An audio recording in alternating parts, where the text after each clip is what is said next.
Hello everyone. I wanted to do a quick video live for you that I think is really important for everyone who's experiencing anxiety of some kind or even panic attacks. Now, obviously you're in a sleep group, so most, if not all of you also have anxiety. I can't imagine if not all of you don't. I certainly did when I suffered anxiety. Now I'm going to give you some really important things to look at to heal any layers of anxiety that you may not have thought about. So what is anxiety or panic attacks? It's both under the same umbrella. It's really, what happens is, it's really about stuffing a lot of emotions that you're not even aware of. It's unconscious. Maybe you're stuffing other feelings other than anxiety. So under anxiety, you might be stuffing sadness, betrayal, anger. It could be anything way back from your past or something now in your life. And what happens is if you're stuffing them, not dealing with them, putting them away, ignoring those feelings, that turns into anxiety.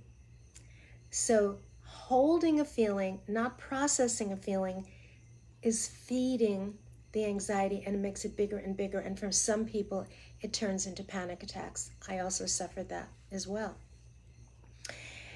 So the obvious is that if you feel anxious, you would tap on, even though I have this fear, or even though I'm feeling panicky, and that's fine and that's good. But if you're still feeling anxious or you're still having panic attacks, it's a sign that there's other layers that we want to peel there. And how do you know what the layer is that's feeding the anxiety? It's pretty simple. All you do is get out a piece of paper. My favorite is writing it down because so much comes up when you write it and you don't have to write a lot. All you're going to do is ask yourself this question. I'm feeling anxious. The question is, what feeling or feelings might I be ignoring now or in my past that could be feeding this anxiety or fear? That's it. That's the question. So you can pause this, replay it, write it down. So you ask that question, and then you just let your mind just write, and it will come up. So I'm going to give you an example. I had a client who was suffering a while ago with a lot of anxiety and panic. She wanted to work on the panic attack part. And they were coming up a lot at night, in the middle of the night, I think when she was sleeping. So I asked her this question, what feelings have I been ignoring? So she said, well, I'm aware of it. It was a present thing. She was feeling alone. She didn't have a partner in her life for a long time, and she was feeling the loneliness. And she says, I started tapping on the loneliness, and I felt some sadness. And I said, what else could it be? She said, well, I'm feeling lonely about that. I don't have a partner. And then I asked one other question, which you're going to ask yourself. Have I felt that loneliness early on when I was younger? And immediately she said, oh yeah, I was lonely all the time in my home. But she already knew that. But when I started tapping with her, and we were tapping even though I felt lonely at home, and then she started getting into the details, and she would say things like, my mom was so depressed. She wasn't there. I hated seeing her depressed. I felt so alone. She wasn't with me. She was gone. She was somewhere else. And my father, he was awful. And she just started talking about that and how she felt she wanted to stay away from him.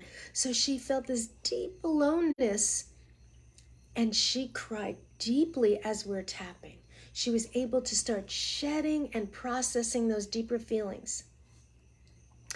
And it was the first time, even though she had the mental knowledge that she was alone in her home and felt that, she actually allowed herself to feel it. She didn't want to feel it. It was too painful. That's why she shoved it down. She always shoved it as she would leave her house a lot, and she left home early so that she could escape it, thinking that that would help. But that's just running away, right? But when she processed it and cried deeply, just the processing of her, it was like a floodgate opened, and she felt this humongous relief, and she got peaceful. There was no anxiety, because you got to feel it, express it, and work through it. So that's what I'm asking you to do. Write down those questions and get back to when early on did I feel this way, because that's often the deeper rooted piece of it.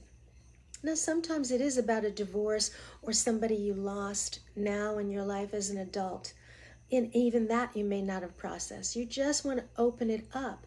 The more you are aware, the more you are conscious of what's feeding the anxiety, you'll have the knowledge where to go with the tapping to release that. And as you know, when you release, the more anxiety you release, the freer you become to sleep. Now, you can always contact me. You can message me below. And if you're wanting a free consult, I give a free consult. If you want to just talk about it and get some ideas, we can do that. And I'll put my information below. But that's what I'm suggesting for you to do, because this is powerful. This is the root of healing insomnia. You heal the root cause of your emotions. You become this truly free, empowered human being. And now the emotions don't control you, and you have this peace within, and that's why you sleep. Hope this was helpful. I'd love to hear from you. You can just comment below.